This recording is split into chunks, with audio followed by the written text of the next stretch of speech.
variety of strengths provided by the 4 temperament types keeps the world functioning properly. No one temperament is more desirable than another. Each one has its vital strength and makes it worthwhile contribution to life. Now here's an interesting part. The hard-driving choleric produces the inventions of the genius-prone melancholy, which are sold by the personable sanguine and enjoyed by the easygoing phlegmatic.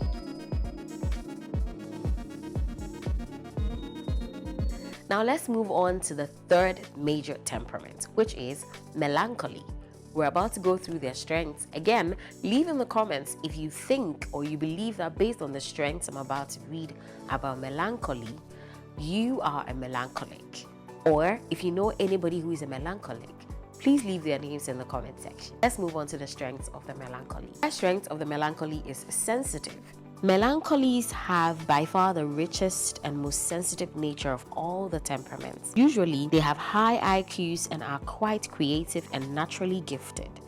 Most of the world's greatest geniuses have melancholy temperaments. They practically excel in the fine arts with a vast appreciation for life's cultural values. They are emotionally responsive, but unlike the sanguine, internalize their feelings and tend to let their emotions, often dark, influence their thinking. The melancholy temperament is particularly adept at creative thinking and at high emotional peaks will often launch into an invention or creative production that is both worthwhile and helpful to others. The next is melancholies are perfectionists. Melancholies have strong perfectionist tendencies and their standard of excellence usually exceeds others. Their requirements of acceptability in any field are often impossibly high for anyone to achieve, including themselves.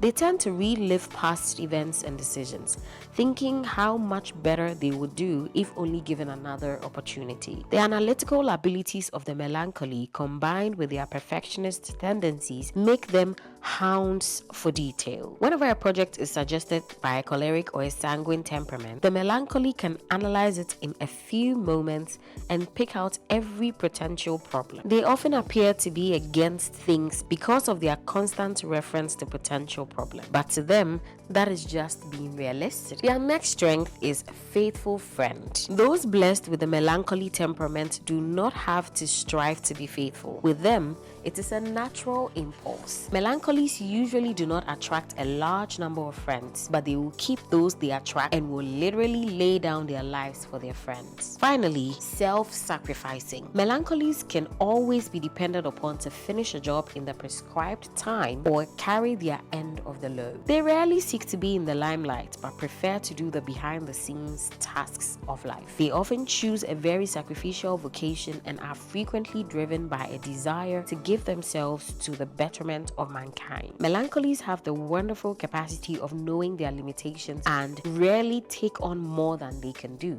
That's interesting. They are prone to be reserved and rarely volunteer their opinion or ideas. When asked, however, they almost always have an opinion, and when offered, their opinions indicate they have analyzed the situation quite deeply. They do not waste words, but are usually very precise in stating exactly what they mean. The melancholies got me very invested. Do you think you are a melancholy? On to the final major temperament, which is phlegmatic. Let's read their strength and see if you are a phlegmatic. Don't forget to leave in the comments if you think you are phlegmatic based on the strengths we're about to read.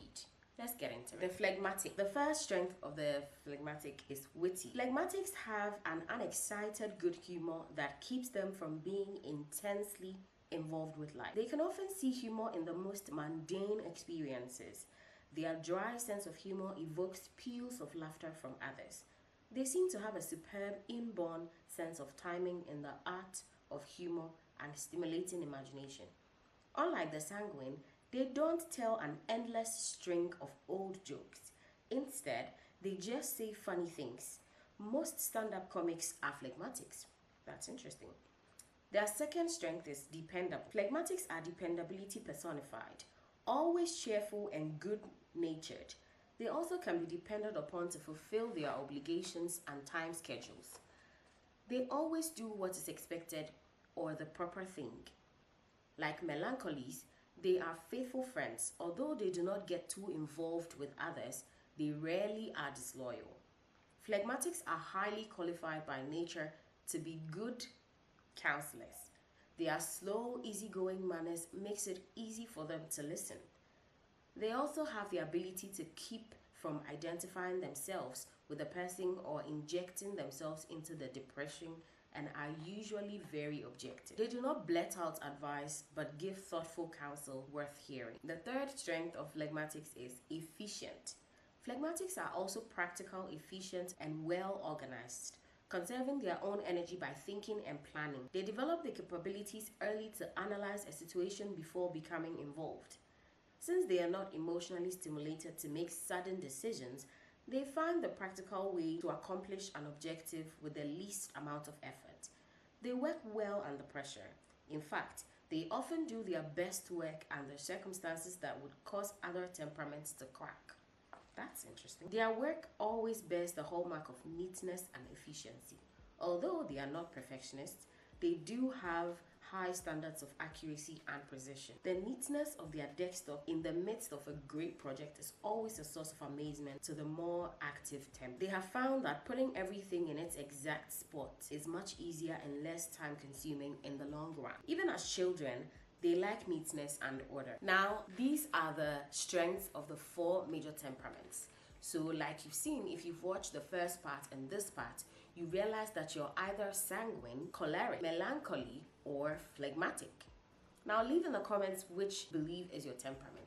Like I said earlier, you are either one of these or predominantly one of these and or a blend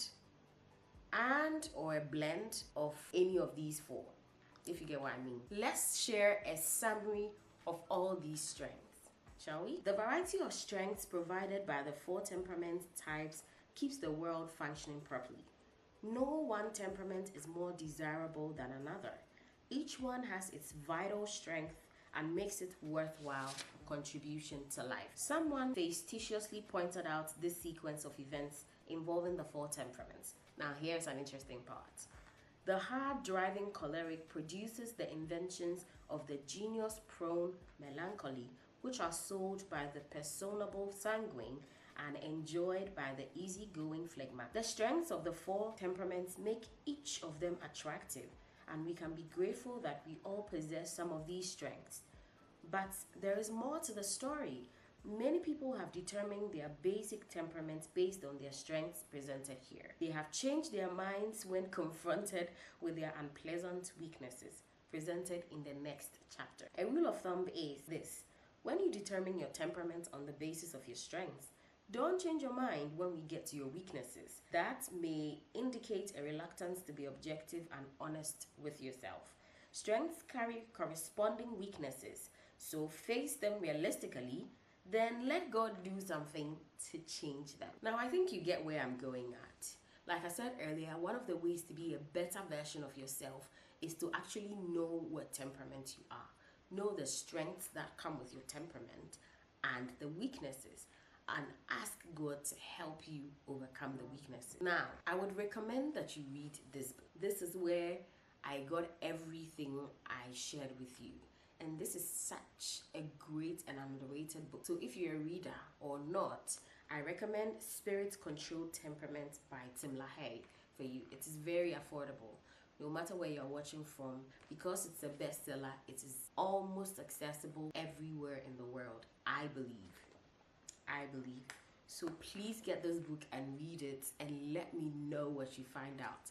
No matter when you watch this video and read this, don't forget to come back to this video to leave another comment your findings, right? Also, leave in the comments, write weakness in the comments if you want us to do a whole video, the weaknesses of the 4 main temperaments. Now, if you enjoyed this video, don't forget to give a thumbs up to the video and subscribe to the channel if you love content like this. And don't forget to leave your honest thoughts about the video. Was it helpful finding out your temperament? If it was helpful for you, please share the video with somebody, your family, your friends, somebody you know will also find this helpful. And let's help each other make the world a better place. Imagine you know your temperament and you know the temperament of your friend or your siblings. Living with them will be much easier. So I encourage you to share this video with someone else. Thank you so much for watching today's video.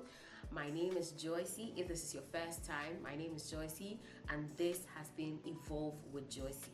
On this channel, we talk about everything that makes you a better version of yourself, and we go to Airbnbs and hotels and we review them, and we do book reviews like this, like we've just done, and all other things, you know, that will help us become better versions of ourselves. So if you love such types of content, please subscribe and let's be part of the family. Until I see you in the next one, I love you, but God loves you more. Bye. Oh, before I forget, suggest what you think my temperament is in the comments. Please do. Suggest, if you watched till this point, suggest what you think my temperament is by just looking at me in this video or my other videos, what temperament you think I am, and let me see the correct person. We may just give you a gift. Okay, I'll see you in my next one. Subscribe and share and comment. Love you.